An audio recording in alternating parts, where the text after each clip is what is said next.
Hello everyone, आज के video में हम लोग बात करने वाले हैं बिहार स्टेट सिलेक्शन प्रोसेस चयन प्रक्रिया पर बात करने वाले हैं। सभी सफल अभ्यर्थियों को कन्फ्यूजन है कि सिलेक्शन प्रोसेस विज्ञापन से होगा या फिर नियमावली से होगा। इस पर आज के वीडियो में हम लोग बात करने वाले हैं। सबसे पहले हम लोग देख लेते हैं सिलेबस केस जजमेंट को, उसका एक इम्पोर्टेंट पॉइंट को देख लेते हैं जिसमें लिखा गया है any change in the scope of advertisement would amount to modification in advertisement which is impermissible. इसका हिंदी रूपांतरण है विज्ञापन के दायरे में कोई भी परिवर्तन विज्ञापन में संशोधन के लिए होता है जो कि अभेद है।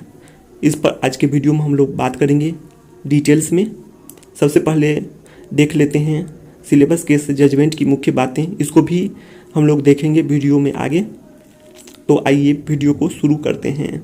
इससे पहले आप लोग चैनल को सब्सक्राइब कर दीजिए, वीडियो को ज़्यादा से ज़्यादा लाइक शेयर और कमेंट करना ना भूलें। साथ ही साथ आप लोग बेल आइकन को भी दबा दें जिससे आप लोग को नोटिफिकेशन समय समय पर मिलता रहे।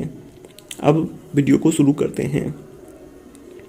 Bihar STT selection process syllabus case का जजमेंट आने के बाद देखने वाले हैं अब कैसा चयन प्रक्रिया रहने वाला है। विज्ञापन के दायरे में कोई भी परिवर्तन विज्ञापन में संशोधन के लिए होता है जो कि अभेद है। ये बातें हम लोग देख चुके हैं पहले ही। अब देखते हैं मुख्य बात क्या क्या है।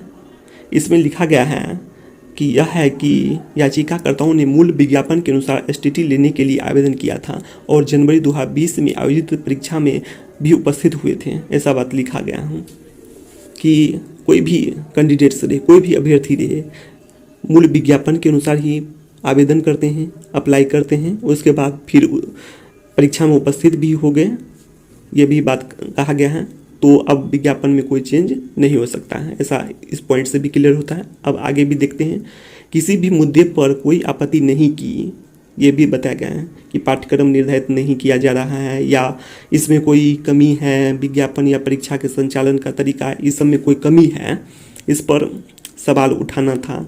मतलब परीक्षा में शामिल होने से पहले ही आपको कमी है इसको बताना चाहिए, जिससे कि एक शुद्धि पत्र निकलता है और विज्ञापन में भी चेंज हो सकता है। लेकिन यदि आप एक बार एग्ज़ाम में शामिल हो गए तो विज्ञापन में किसी भी हाल में कोई चेंज नहीं हो सकता है, इससे यही पता चलता है। अब आगे भी हम लोग देखेंगे सारांश में। हालांकि एक बार बोर्ड द्वारा परीक्षाओं को रद्द कर दिया गया था और एक पुनः परीक्षा विज्ञापन भी प्रकाशित किया गया था। तो हम लोग पेपर में जो निकला था परीक्षा रद्द होने के बाद फिर से विज्ञापन, उसको भी देखेंगे। परीक्षा या चयन की कोई भी प्रक्रिया जो अधिसूचना के प्रकाशन से शुरू होती है उसके बाद किसी भी चरण में नहीं बदली जा सकती। यही इम्पोर्टेंट पॉइंट है, ये भी देख सकते हैं आप लोग, समझ भी सकते हैं। परीक्षा या चयन की कोई भी प्रक्रिया जो अधिसूचना के प्रकाशन से शुरू होती है उसके बाद किसी भी चरण में नहीं बदली जा सकती है। ठीक है, आप लोग समझ गए होंगे। वीडियो को पॉज करके भी अच्छे से पढ़ेंगे तो आप लोग समझ सकते हैं। अदर दिया गया है, जहाँ तक जानकारी इसमें दिया गया है एग्ज़ाम होने से पहले, हाँ इसका मतलब यही निकला, एग्ज़ाम होने से पहले तक शुद्धि पत्र निकाल कर विज्ञापन में चेंज देखने को मिलता है। यही बात है, देखने को मिलता है। चेंज हो सकता है लेकिन इसकी कमी से आपको अवगत कराना होगा एग्ज़ाम में शामिल होने से पहले, ये बताया गया है। सारांश है, समरी है कि एक बार जिस विज्ञापन के अनुसार परीक्षा में शामिल हो गए तब किसी भी हाल में विज्ञापन में संशोधन नहीं हो सकता है। ये ऊपर के सभी बातों को देखने के बाद सारांश में हम बताए हैं।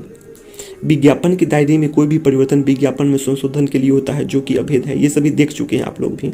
उसके बाद ऐसे में हम लोग बता दें कि सभी सफल अभ्यर्थी, जितने भी सफल अभ्यर्थी हैं, अपनी राय दें कि आपके अनुसार चयन प्रक्रिया विज्ञापन से होगा या फिर नियमावली से होगा। आप लोगों को क्या लगता है, क्योंकि आप लोग भी खुद क्वालिफाइड कैंडिडेट्स हैं तो ऐसे में आप लोगों को बताना जरूरी है। बताइए, जाने कैसे कंप्यूटर साइंस के सभी सफल अभ्यर्थियों को सर्टिफिकेट फिर नियुक्ति मिल सकती है, अर्थात इतना बताया गया है। 2673 को मिलेगा या नहीं मिलेगा, ये सभी बातों पर विचार करेंगे। तो ये इस वीडियो के आगे बताएंगे इस वीडियो में। सबसे पहले हम लोग देख लेते हैं syllabus case judgement, important points को देखते हैं।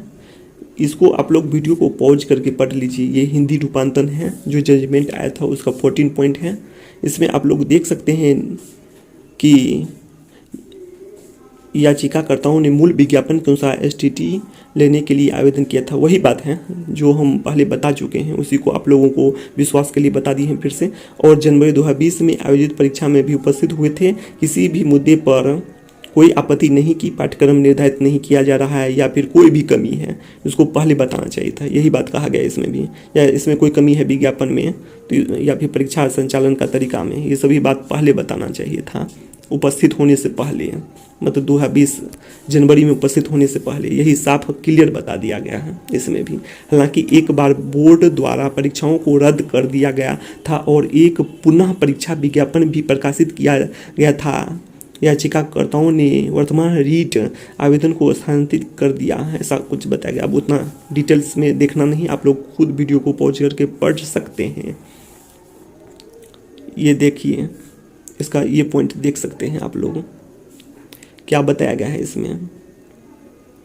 यहाँ से पढ़ना है कि that the petitioner had applied for taking the STT as per the original advertisement and had also appeared in the physical examination held in January 2020 at no point of time did they raise any objection on any issue with regard to either the syllabus not being prescribed or there being any deficiency in the advertisement. यही दिया गया है, आप लोग समझ सकते हैं।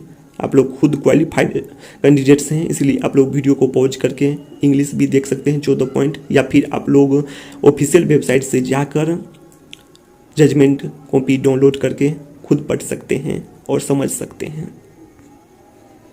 अब इसमें दिया गया है 15 पॉइंट में, परीक्षा या चयन की कोई भी प्रक्रिया जो अधिसूचना के प्रकाशन से शुरू होती है उसके बाद किसी भी चरण में नहीं बदली जा सकती है। इसके बाद ऐसा हो गया, इतना ही मेन पॉइंट था कि नहीं बदली जा सकती हैं। आप लोग वीडियो को पॉज करके भी समझ सकते हैं ये पॉइंट। यहाँ पर इंग्लिश भी देख लेते हैं। That any process of examination और selection which starts from publication of notification can not be changed at any subsequent stage thereafter, ऐसा लिख दिया गया है इसमें भी। अब इसको भी देख लेते हैं। इस प्रकार विज्ञापन के दायरे में कोई भी परिवर्तन विज्ञापन में संशोधन के लिए होता है जो कि अभेद है, ऐसा लिख दिया गया। अब इसका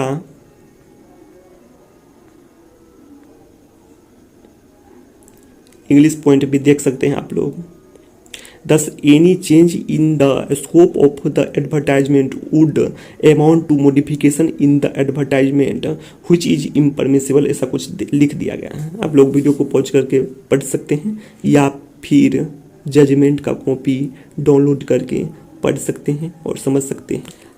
ये सभी कोई इंपॉर्टेंट पॉइंट नहीं है, इसलिए आप लोग वीडियो को पॉज करके अच्छा से पढ़ लीजिए, समझ लीजिए। जितना बताना था बता दिए, अब इससे ज़्यादा नहीं। ये सब ही आप लोग देख सकते हैं, अब कितना बताएंगे।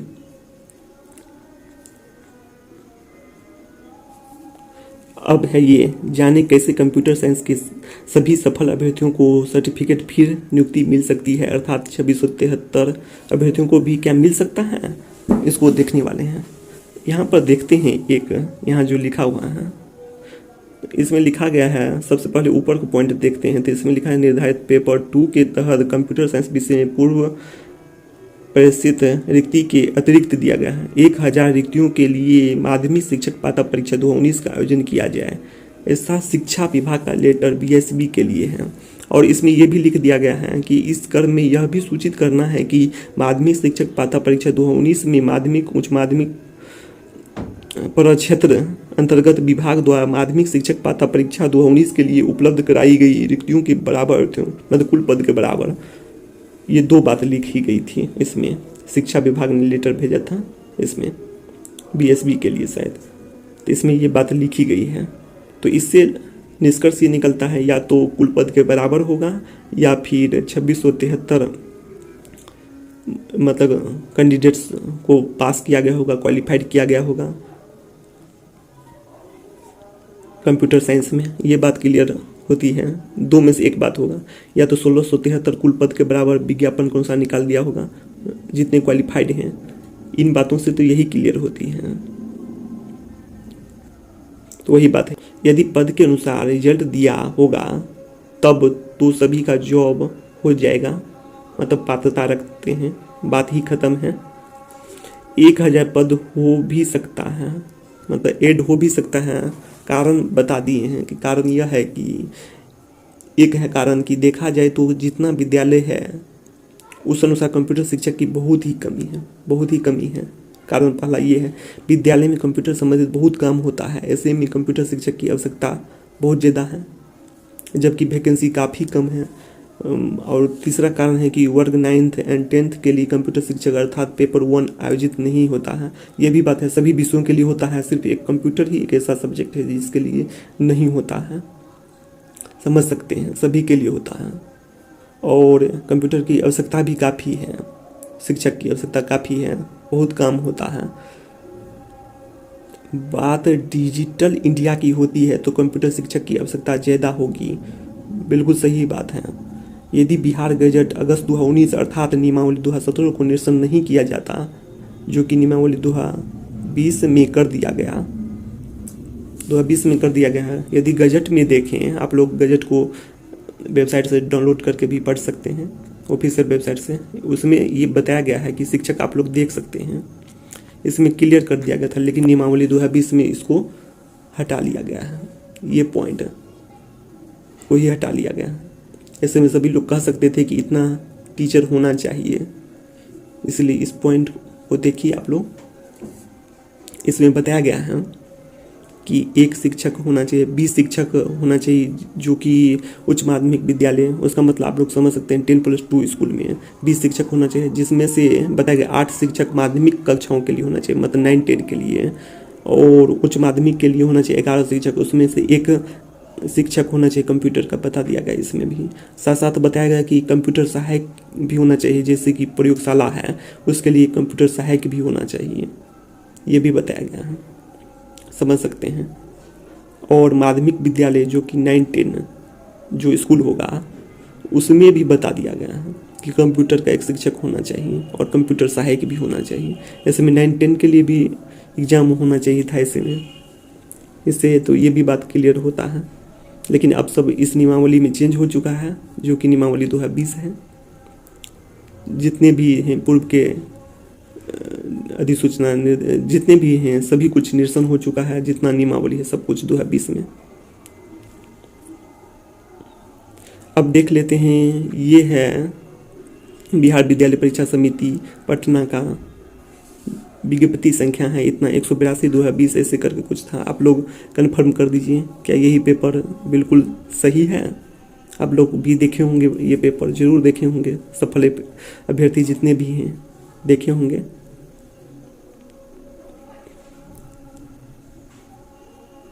तो आप लोग देख सकते हैं, इसमें भी वही बात है। चयन प्रक्रिया थोड़ा देख लेते हैं। चयन प्रक्रिया में बताया गया है कि माध्यमिक शिक्षक पात्रता परीक्षा 2019 में न्यूनतम उत्तीर्णांक प्राप्त करने वाले सभी अभ्यर्थियों का उच्च प्राप्तांक से न्यून प्राप्तांक के क्रम घटते क्रम में, ऐसा लिखा गया, में शिक्षा विभाग बिहार पटना से विषयवार एवं कोटिवार पद का विवरण उपलब्ध कराए जाने के बाद कुल पद के बराबर अभ्यर्थियों का विषयवार एवं कोटिवार मेधा सूची तैयार किया जाएगा। मतलब ये बता दिया गया जितना भी न्यूनतम उत्तीर्णांक प्राप्त किया है, जो 75 लाया है और 67.5 लाया है, सभी को एक घटते हुए क्रम में लिस्ट तैयार होगा। और उसके बाद यदि शिक्षा विभाग से वैकेंसी आएगा कोटिवार विषयवार, ये दिया गया है उपलब्ध कराए जाने पर, मतलब वैकेंसी भी टेंटेटिव हो गया ऐसे में। तो अनुमान कर सकते हैं कि 1000 जो है कंप्यूटर साइंस का ये बढ़ भी सकता है, आप लोग सोच सकते हैं ऐसे में। लेकिन आगे देखिए क्या होता है, ये सभी अब आरटीआई के बाद ही पता चलेगा सही में क्या है। तो यही बताया गया है कि उसका कुल पद के बराबर अभ्यर्थियों का विषयवार कोटिवार मेधा सूची तैयार की जाएगी। मतलब इसके लिए शिक्षा विभाग फिर से ऐसा दिया गया, विषयवार कोटिवार पद का विवरण उपलब्ध कराएगा। यही सब बताया गया है, आप लोग पढ़ सकते हैं। अब तो समझ सकते हैं नॉर्मलाइजेशन में पॉइंट डेसिमल में 4 अंक तक दिया गया है, समझ सकते हैं इससे। अब तो बात करें डेट ऑफ बर्थ की, तो इस पर आप कोई सवाल उठेगा भी नहीं ज़्यादा। पॉइंट में सभी का है, मार्क्स हो सकता है सेम हो तो डेट ऑफ बर्थ तक जाएगा, उसको स्नातक मार्क्स तक या फिर पीजी पोस्ट ग्रेजुएशन तक जा भी सकता है, नहीं भी जा सकता है, डेट ऑफ बर्थ में ही बात ख़त्म है, मतलब अल्फ़ाबेट तक पहुंचेगा ही नहीं बात, यही बात कहा गया है। आप लोग देख सकते हैं ये सभी तो हो गया, एग्ज़ाम भी हो गया, अब इतना सोचना नहीं है, रिजल्ट भी आ गया। अब ये देख सकते हैं सभी को कन्फ्यूजन है, योग्यता पर कन्फ्यूजन रहता है कि आखिर योग्यता क्या है। खासकर इंग्लिश सब्जेक्ट, सामाजिक विज्ञान और कंप्यूटर साइंस, 3 सब्जेक्ट ऐसे हैं जिसमें कैंडिडेट्स लगातार कमेंट कर रहे हैं कि क्या रहने वाला है। तो अंग्रेजी में पूछा जा रहा है कि कोई हिस्ट्री से किया है, सब्सिडरी में इंग्लिश है और बीएड कर लिया है तो एलिजिबल होगा, ऐसा पूछा जा रहा है कितने लोगों से। इसमें भी बता दिया कि स्नातक स्तर पर पठित, मतलब स्नातक स्तर पर पढ़ा होना चाहिए एक सब्जेक्ट अंग्रेजी। अब तो देखिए शिक्षा विभाग जो फैसला करे, ऐसे में तो एलिजिबल हो सकता है जो सब्सिडरी में भी अंग्रेजी रखें, आगे तो शिक्षा विभाग ही बता सकता है ये एक्चुअल बात। अब बात करते हैं सामाजिक विज्ञान की बात करें, नोटिफिकेशन कौन सा, अंग्रेजी वाले एलिजिबल हो जाएंगे ऐसे में, जिसका सब्सिडी में अंग्रेजी है सो भी, अनुमान ऐसा ही है। आगे देखिए आप लोग का कैसा विचार आता है। सामाजिक विज्ञान देखते हैं, इसमें दिया है स्नातक स्तर पर सहायक विषय, प्रतिष्ठा विषय के अंतर्गत इतिहास, भूगोल, अर्थशास्त्र ये दिया है कि हिस्ट्री, ज्योग्राफी, इकोनॉमिक्स, पॉलिटी में से किसी 2 विषय में उत्तीर्ण होना चाहिए। मतलब आपको 2 विषय रहना चाहिए, हिस्ट्री और ज्योग्राफी, ये 4 विषय में से 2 विषय रहना चाहिए, जिसमें से एक विषय अनिवार्य कर दिया गया। हिस्ट्री ज्योग्राफी में से आपको एक विषय होना ही चाहिए। आप तो एक हिस्ट्री से भी किए हों, नहीं तो आप भूगोल से किए हों, ज्योग्राफी से, और साथ साथ आपको एक और विषय होना चाहिए। इधर 2 विषय जो बचता है, मतलब इकोनॉमिक्स और पॉलिटी में से 2 विषय जो बचता है उसमें से भी होना चाहिए। आप लोग देख सकते हैं, इसके लिए अलग से वीडियो बता देंगे, और बीएड होना चाहिए साथ साथ। अब देख लेते हैं कंप्यूटर साइंस का एडवर्टाइजमेंट के अनुसार, अब तो इसी के अनुसार होगा ही, क्योंकि अब एडवर्टाइजमेंट में कोई अब चेंज नहीं हो सकता है एक बार एग्जाम में शामिल हो गए तो अब देख लेते हैं इसमें कंप्यूटर साइंस में भी अंग्रेजी में तो वही सब रहेगा। हाँ देख सकते हैं आप लोग परिवर्तन देख सकते हैं, अंग्रेजी में यहाँ पठित विषय लिखा है, नहीं लिखा है। पीजी में, पोस्ट ग्रेजुएशन में ऐसा कुछ नहीं होता है, नहीं लिखा है, इसलिए आप लोग जान चुके होंगे। अब देखते हैं कंप्यूटर साइंस का, ए लेवल फ्रॉम लिखा है and post graduation degree in any subject, ऐसा कुछ लिखा गया है। ए लेवल के साथ साथ आपको पोस्ट ग्रेजुएट डिग्री होना चाहिए, पीजी डिग्री होना चाहिए, डिप्लोमा नहीं। डिग्री समझ सकते हैं 2 साल। और बी और बीटेक कंप्यूटर साइंस आईटी से होना चाहिए आपको, बी और बीटेक कुछ भी दोनों में से, सीएस से किए हों या फिर आईटी से किए हों।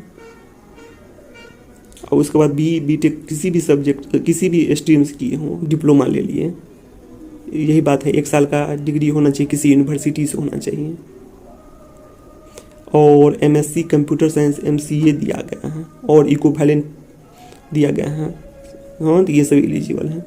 उसके बाद बीएससी कंप्यूटर साइंस के साथ साथ बीसीए भी दे दिया गया है, और इक्विवेलेंट। लेकिन बीसीए ये सभी के साथ आपको पोस्ट ग्रेजुएट डिग्री होना चाहिए, मतलब पीजी डिग्री समझ सकते हैं, मास्टर डिग्री वही होगा शायद, पोस्ट ग्रेजुएट डिग्री।